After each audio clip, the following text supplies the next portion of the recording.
Why did I think doing 3 events back to back was a good idea? PAX East is widely considered to be the biggest gaming convention in America, and the one press pay attention to the most. This will be the last Postmortem for a while. Time to recap. With a bigger soapbox comes more equipment. Full disclosure, the PCs were provided by Origin PC. Having more than one machine mitigates the crowds by a significant degree. I get 2 people playing the game, and I can keep talking about the game to 3 or 5 more people, maximizing that productivity there. Practice makes perfect. After talking about Negative World in emails, local shows, devlogs, and other conventions, the pitch spiel has been ingrained in my mind, and I can deliver it with my best salesman voice. This may sound like a negative, but when it comes to things like pins and cards, it's best to overstock just in case. At the very worst, they could be reused for future shows.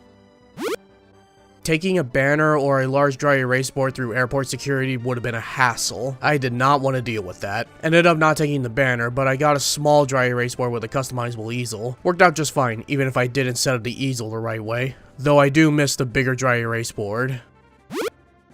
Letting people know how to play is all well and good, but half the players, at least in my experience, really don't like developers talking into their ear about what they should do next when playing their game. I'm one of those, admittedly. In the second level, when the Switch platforms are introduced, they get confused. I give them one hint at most. I personally think letting players figure out the game for themselves, especially in a puzzle game, leads to more of those aha moments, leading to a more committed attempt when playing the game. As usual, here's the stuff that can be improved.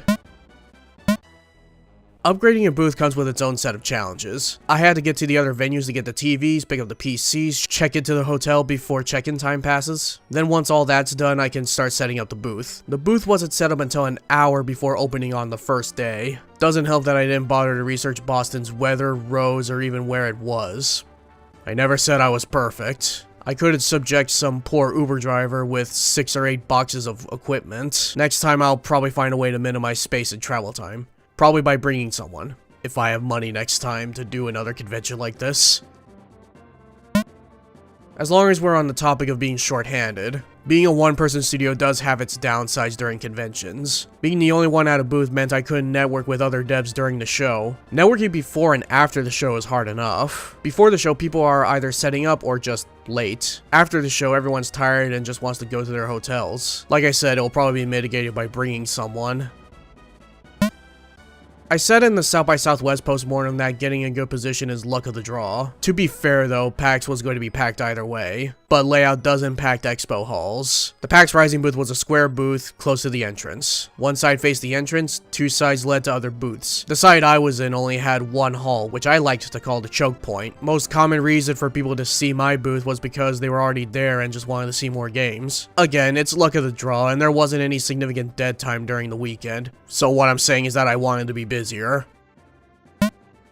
Overstocking cards and pins isn't a problem most of the time if they're off the shelves at a steady rate. It can even be thought of as a good problem to have if all your pins are gone, but that's dependent if it was sufficiently stocked or not. Due to attending South by Southwest Gaming and GDC, I thought I'd have enough time to restock pins after getting back from GDC. I got some pins at the last moment from a friend of mine. Thank you, by the way, if you're watching this. I ran out of pins on the second day. Keep in mind, people attending all 4 days at PAX East is a minority. Gotta restock as soon as possible.